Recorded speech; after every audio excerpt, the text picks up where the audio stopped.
In the last two lessons, we have been working on me and my community, the small project. So we worked on the word cloud. We first started with the word cloud to determine and discover what groups do you belong to. And then we move on to collecting the pictures for you and your community. And then we start our writing piece to introduce the relationship and the picture of you and your community. And today we're going to work on the speaking part. So a lot of you have been challenging yourself on unfamiliar words and sentences, which are really good because those are very useful words and sentences you might be using in the near future.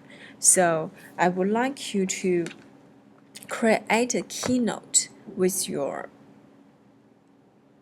project.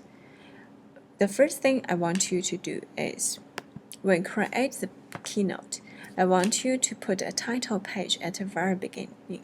So we know the topic of your project, me and my communities, is lesson 2 family.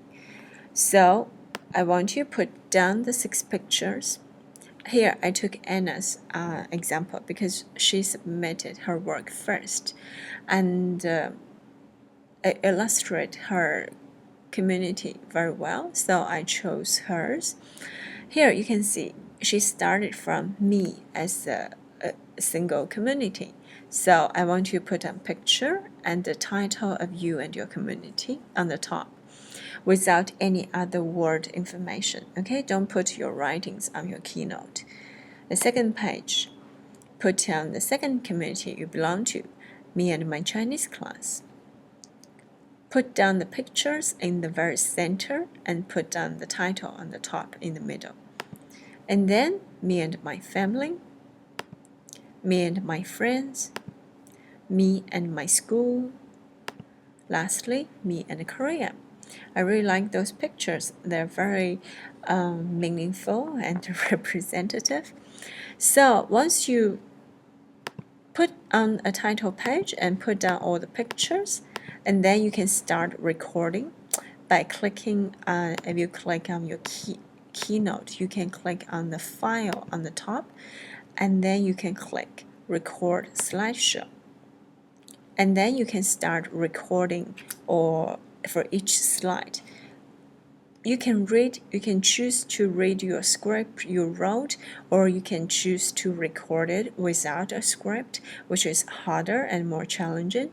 It's all up to you. The only requirement is your recording has to be very clear. The spelling, the pronunciation has to be accurate and fluent. In the end, once you finish the recording, you click finish. And then you choose share on the keynote. And on the share, you can export to QuickTime, or you can choose to send it to YouTube. Now, it doesn't matter which way you choose. In the end, you have to post your video in the YouTube. I only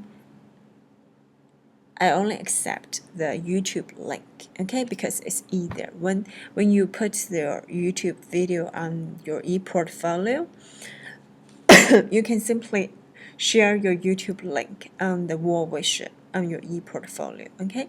So remember, it doesn't matter which way you choose. In the end, you need to post on YouTube. And that's all for your recording project.